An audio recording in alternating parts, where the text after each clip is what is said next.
সাপ উদ্ধারের জন্য জেসিবি দিয়ে ভাঙা হলো পুরো বাড়ি। বিছানায় বালিশের ওপর নড়াচড়া করছে সাপ, যা দেখতেই চক্ষু চড়ক গাছ পরিবারের সদস্যদের। একটি দুটি নয়, বনগাঁয় ওই বাড়ি ভাঙতেই উদ্ধার হয় তিনটি বিষধর সাপ, যা দেখে আঁতকে ওঠেন সকলে। ঘটনার জেরে রীতিমতন আতঙ্কিত পরিবারের সদস্য থেকে শুরু করে স্থানীয় বাসিন্দা সকলেই। বিছানায় পিঁপড়ে দেখলেই আমরা আঁতকে উঠি, ব্যস্ত হয়ে পড়ি তাড়ানোর জন্য। দিনের শেষে বাড়ি ফিরে সেই বিছানাতেই যদি দেখেন সাপ শুয়ে আছে, তাহলে তাও যে সে সাপ নয়, বিষধর সাপ। সীমান্ত শহর বনগাঁয় এদিন এমন একটি ঘটনায় চাঞ্চল্য ছড়িয়ে পড়ে বনগাঁ থানার অন্তর্গত পুরাতন বনগাঁ কালীতলা এলাকায়।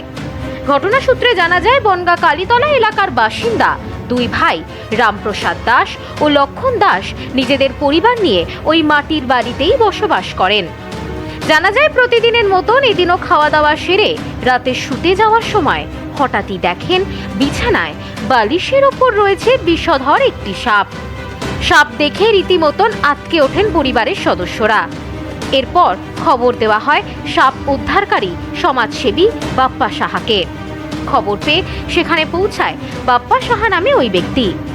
জানা যায়, ওই সাপ উদ্ধার করার পাশাপাশি বনগাঁ পৌরসভার সহযোগিতায় এদিন সকালে জেসিবি দিয়ে ওই বাড়ি ভেঙে ফেলতেই উদ্ধার হয় তিনটি বিষধর সাপ, যা দেখে চক্ষু চড়ক গাছ সকলের। এই বিষয়ে বাপ্পা সাহা নামে ওই ব্যক্তি বলেন, এদিন আমাদের কাছে খবর যায় কালীতলা এলাকার একটি বাড়িতে সাপ দেখতে পাওয়া গিয়েছে। তবে আমি এখানে এসে বুঝতে পারি যে আরও অনেক সাপ এখানে রয়েছে, কারণ প্রচুর সাপের খোলস দেখতে পাওয়া গিয়েছে। এরপরে বনগাঁ পৌরসভার সহযোগিতায় জেসিবি আনা হয় এবং বাড়ি ভাঙতেই বিষধর গোখরো সাপ উদ্ধার হয় বেশ কয়েকটি। সকলেই বেশ খানিকটা আতঙ্কিত হয়ে পড়েন এই সাপ উদ্ধারের ঘটনায়।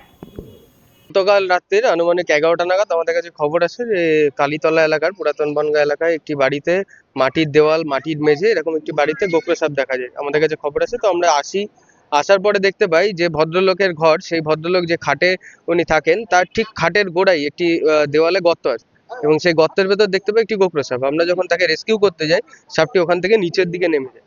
তখন আমরা রাত 2:30টে অবধি পুরো দেওয়ালটা ভাঙার চেষ্টা করি এবং মেঝেটাও কিছুটা খোঁড়া হয়, তারপরে আমরা সাপ পাই না। এমতো অবস্থা আমরা যেটা বুঝি যে ওখানে আরো সাপ থাকতে পারে, কারণ ঘরে প্রচুর খোলস আমরা দেখতে পাই গোখরো সাপের। তো সে মতো অবস্থায় রাত্রিবেলায় ওনাদের অন্য জায়গায় থাকার পরামর্শ দিই এবং বলি সকালবেলায় আসবো। তো রাত্রির থেকে আমরা যোগাযোগ করতে থাকি বিভিন্ন জায়গায় যে কোথায় একটা ক্রেন পাওয়া যাবে, কারণ এনারাও আর্থিক দিক থেকে অনেকটাই দুর্বল। যে কারণে আমি সকালবেলায় আমাদের বনগাঁ যিনি পৌরসভার চেয়ারম্যান আছেন দিলীপ মজুমদার মহাশয়ের মেয়ের সাথে আমি যোগাযোগ করি। ওনার মারফত আমি দিলীপ মজুমদার মহাশয়ের সাথে যোগাযোগ করি এবং উনি আশ্বস্ত করেন যে একটি জেসিবি উনি আমাকে দেবেন। তো উনি আশ্বস্ত করার পরে আমরা জেসিবিটা পাই।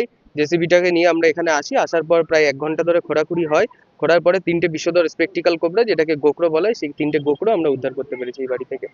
এই বিষয়ে পরিবারের এক সদস্য জানান, কাজ সেরে বাড়ি ফিরে বিশ্রাম নিচ্ছিলাম, তখনই ভাই চিৎকার করে সাপ সাপ বলে।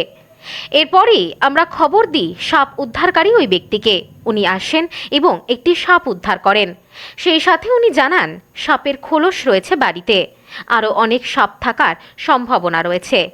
তারপরে বাড়ি ভেঙে উদ্ধার হয় বেশ কয়েকটি বিষধর গোখরো সাপ। কালকে রাত্রিবেলা বিছানা করার পরে মানে মারে দিয়ে বিছানা করতে বলেছি, মা বিছানা করেছে, মা ঝাড়ঝুট দিয়েছে, ওখানেও ঝাড় দিয়েছে, কিন্তু তখন মার চোখে মিলেনি। ঠিক আছে, মারে আমি বললাম যে বিছানাটা যখন হয়ে গেছে মা আমাদের খেয়ে দিয়ে শুয়ে পড়। কারণ আমি কি করেছি যে তোয়ালি রয়েছে আর তোয়ালি বালিশের করে দিই, ওই বালিশের করে তোয়ালিটা দিয়ে দিয়েছি। গিয়ে দেখি একটা আওয়াজ আসছে, মানে একটা গুমরানো টাইপের আওয়াজটা আসার পর আমি কোনো ল্যাম্পটা রাখতে গিয়ে দেখি ওই জিনিসটা মানে সাপ। তারপরে কি বললি? তারপরে আমি আমার ভাগ্নেকে ডাকলাম, আমি বলছি পলাশ এসে একটু দেখে যারা জিনিস। তো আবার যে কি, তখন আমি যাই, তো আবার মোবাইলে মানে লাইট মেরে দেখলো। দেখার পরে আমার ভাগ্নে ওই দাদা দুটো ফোন করলো। ওনারা ওই মানে 11টার দিকে মতো এসছে, ওরকম টাইমে এসছে রাত্রে। আসার পরে ওরা ঘরটা একটু খুললো, লোকজন মানে ছাগল টাগল দিলাম ওনাদের, খুলে তো পেলো না। তারপর জল টলও দিল, তাও বেরোলো না। আর দাদাদের সাথে কথা হলে বললো ওনারা যে কালকে 9:30 10টার দিকে আসবে, জেসিবি নিয়ে জেসিবি নিয়ে আসবে। তারপরে ওনারা আসে, এসে ঘরটা হ্যাঁ বাপ্পাদা, হ্যাঁ রে পৌরসভা। এলাকার একটি বাড়ি থেকে বিষধর গোখরো সাপ উদ্ধার হওয়ার ঘটনায় চাঞ্চল্য ছড়ায় বাসিন্দাদের মধ্যে। তবে সাপ উদ্ধার করে নিয়ে যাওয়ার ঘটনায় বেশ খানিকটা স্বস্তিতে পরিবারের সদস্যরা। স্বস্তির নিঃশ্বাস ফেলেছেন এলাকাবাসীরাও। Bureau report, news no man's land, Bongaon. India's top selling electric scooty Prakriti. এখানে ইলেকট্রিক স্কুটির ভ্যারাইটিস, উন্নত প্রযুক্তির মডেল সহ ছোট বাচ্চাদের ইলেকট্রিক জিপ, বাইকের বিপুল সম্ভার। এছাড়াও আমাদের এখানে ইলেকট্রিক সাইকেলও পাওয়া যায়। রয়েছে ফিন্যান্সের সুবিধা।